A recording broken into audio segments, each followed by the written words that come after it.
Sa init nga ng panahon ay naisipan na nga namin ni Daddy C na ipagupit itong si Liam. At sa pagkakataong ito nga ay nandito na nga kami sa salon. Pinakita na nga lang ni Liam yung picture niya before na kung saan gagayahin yung kanyang haircut noon. Bago nga namin ipa-haircut itong si Liam, tinanong muna nga namin siya ni Daddy C kung okay sa kanya yung haircut na gagawin sa kanya. Natatawa nga din itong nagugupit kay Liam dahil akala nga ng mga tao dito ay babae itong si Liam. Kaya naman gulat na gulat nga sila nung sinabi namin na boy nga itong si Liam.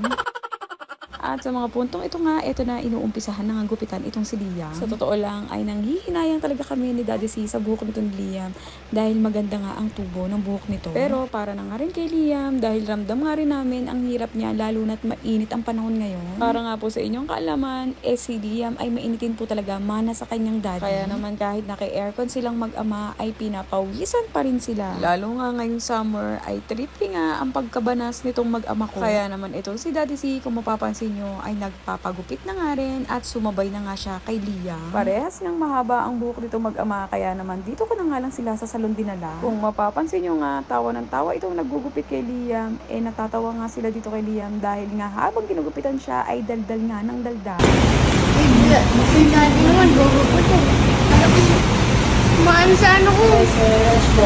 Maan sa ilong ko. Tawag na pala lagi. Ninervous na ako sa inyo. Ninervous? Ikaw ninervosin. Relax ka lang ba? Ano talaga? Hindi yung buwati.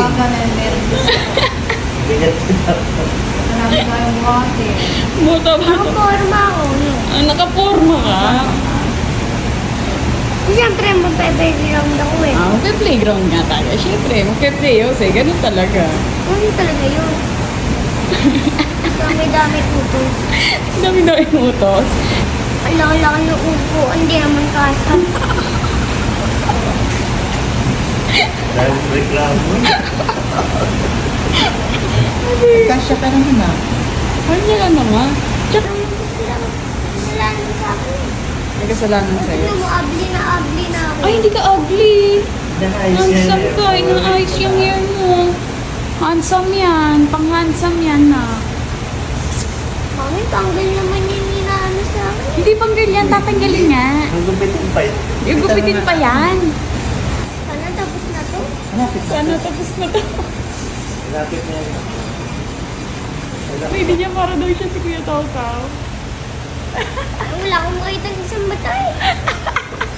Siyempre, ginagupit pa na kayo. Wait lang. Ano ba yan? Kokainis, may alcohol pa. Matatamaan sa ano, bibig ko. Layo ah. Layo. Buhok lang yung nilalagyan ko eh. Tigilan mo na yan. Aray ka. Marunong ka pa. Marunong ka pa, Liam. Magaling nga sila eh. Oh. Tigilan mo na. Sige na. Hindi ka daw Hindi masiyata man ng maayos yung bate. gupit mo kung titigilan ko na to. Naayos nga eh. Hindi ka daw masiyata ng Matatamaan bate. matatamaan ko ito sa mata ko. Sige nga, yan nga. Ayusin na nga. Oh, huwag kang malikot. Kokainis. Lagi ba diyan? Ano ba yan? Gusto mo, baka sumarado na yung pool. Mamaya pa. Pabukas nga lang namin eh. Mamaya ikaw yung pinumano, tapos mareklamo ka. Hindi ka natatanggapin dito. Mareklamo ka eh. Tinanggal na yung buhok ko sa forma. Sa forma. Kokainis. Nakabulbul pin pa nga ako. Sa totoo nga, mula na nga nung umupo si Liam dito o pagpasok pa nga lang namin ng salon, ay daldal na nga ng daldal itong si Liam. Hindi nga siya nawawala ng sinasabi at puro reklamo pa nga. Nagmamadali nga siyang matapos ang pagpapagupit sa kanya dahil nga pagkatapos nito ay magpe-playhouse pa nga siya. Hindi naman ito nakakatawa. Hindi yung ganyan ba? Yan, ganyan pa mo. Di ba?